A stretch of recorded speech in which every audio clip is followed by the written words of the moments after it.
9 prill, emri përmbi çdo emër.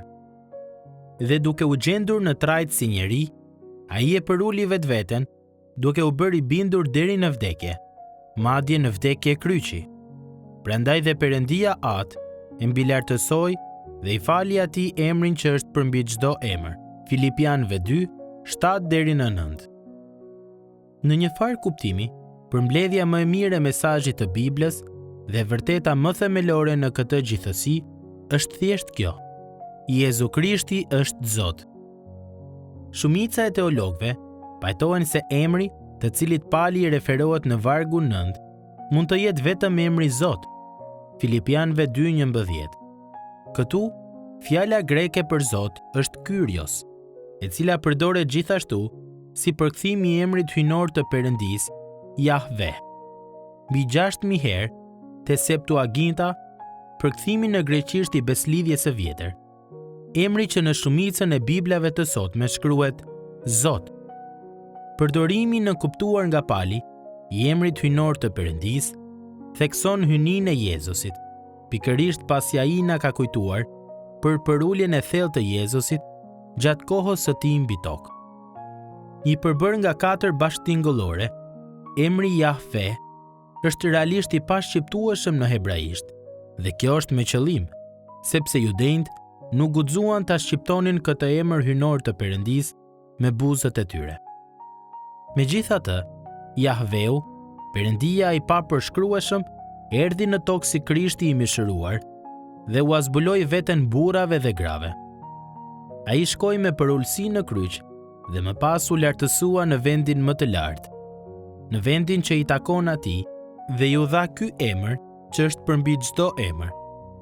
Një komentues thotë, ai e ka ndryshuar emrin e pashpreshëm në një emër të cilin njeriu mund ta shqiptojë dhe gjithë bota mund ta dëshirojë. Në atë që e mban këtë emër, madhështia e Perëndisë është e veshur e gjitha me rrobat e mëshirës. Profecia e Beslidhjes së Vjetër e përforcon vazhdimisht këtë ide. Tek Isaia 45, Perëndia jep një përshkrim që vlen ekskluzivisht për të. Nuk ka perëndi tjetër veç meje, një perëndi i drejtë, një shpëtimtar. Nuk ka asnjë veç meje. Isaia 45:21.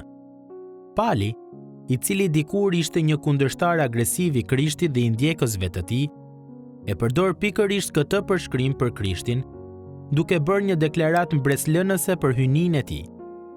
Ai thekson se Jezusi është lartësuar publikisht në pozitën që me të drejtë i përkiste atij, edhe para se ai të vinte në tokë për të vuajtur poshtërimin për ne. Tani ai është ulur në të djathtën e Atit.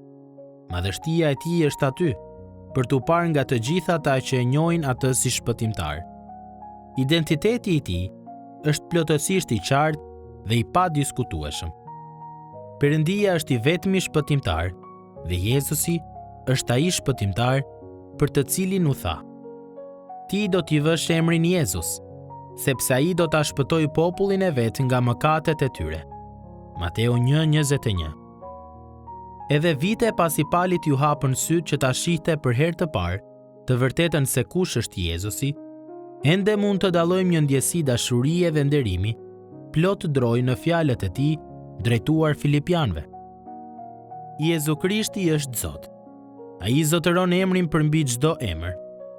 Pali nuk lejoi kurrë që familjarizimi me këtë të vërtetë të krijonte vetë kënaqësi brenda tij. Kjo nuk duhet të ndodhë as me ne. Ndalo tani dhe lejo që çdo fjalë të shtyjë në një lavdërim plot droj të këtij njeriu. Jezusi, shpëtimtari i popullit të tij, Krishti, mbreti i premtuar shekuj më parë, është Zoti, Perëndia i zbuluar dhe i papërshkrueshëm. Dhe ti mund ta quash atë vëlla. Hebrejve 2:11.